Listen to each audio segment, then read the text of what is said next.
Another blackout drunk. How the hell did this happen? Please. Okay, can we all just dial it down a notch?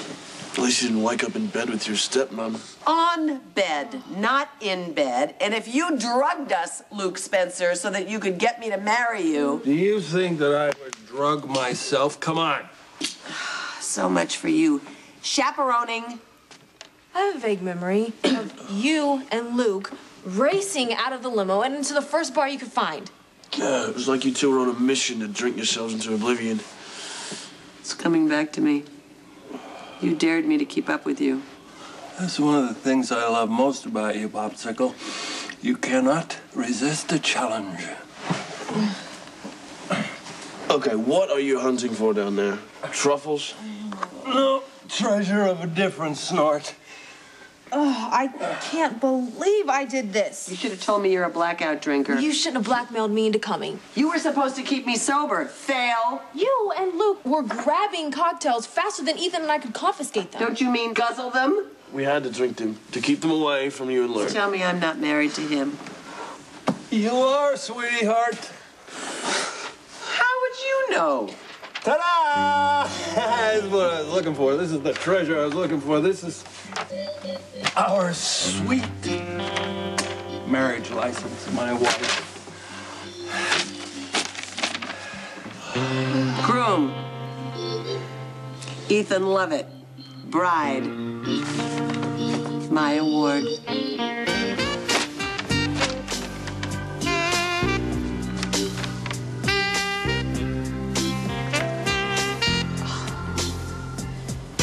My cab should be here any minute. Why are you leaving?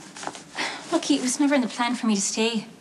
It was never in the plan for you to get kidnapped either. I appreciate the rescue. Now that it's over, there's no reason Siobhan, to drag you're this out. still at risk. You can't go back to Ireland by yourself. It's too dangerous. Well, if you're volunteering to be my escort, I'll have you know. You're staying I'm more than here. capable You're staying here until the Balkan is caught and the danger's over, okay? Oh, was that an order? Detective Spencer? Are you going to arrest me if I fail to comply? It's not an order. It's a firm request. Look, if you go, I'm gonna worry about you. And I'm gonna miss you. I'll miss you too. But you have more than your share of obligations, and I don't fancy being another. Oh, boss, here's the facts that you're waiting for. Thank you. See you back down in the office. Oh, Olivia, would you do me a favor? Probably. What is it? I was wondering if you could just get an update from Dante. See if he's got any leads, you know, in the Balkan, and see how Brenda's holding up. Okay. Not to state the totally obvious here, but why don't you just ask Brenda yourself? Why do you gotta use Dante and I as your go-betweens? Because I have a very pretty blonde, jealous reason.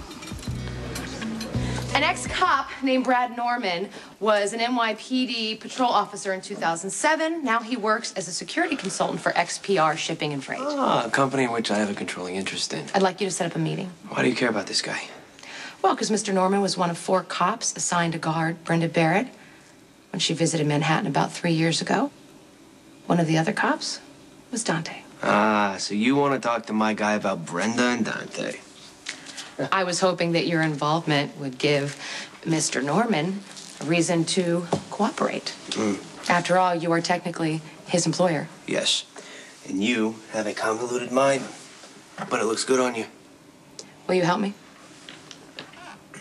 You know, there's no love lost between me and Dante, but you gotta admit this seems a little desperate. I mean, so what if Dante was on Brenda's security detail? Dante and Brenda refuse to admit that they know each other, which means they're hiding something, and I want to know what.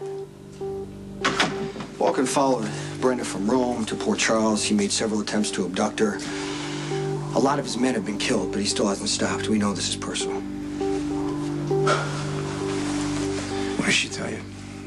She dated a guy named Alexander.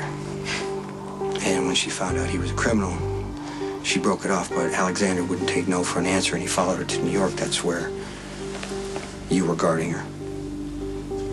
I guess you and Brenda were walking through an alley, and Alexander confronted you. You guys fought. Your gun hit the ground. She picked it up And she killed Alexander. She saved my life. You dumped the body and covered up the killing. You made yourself an accessory to manslaughter. At the very least, you would lose your badge. Why'd you take that kind of risk for Brenda?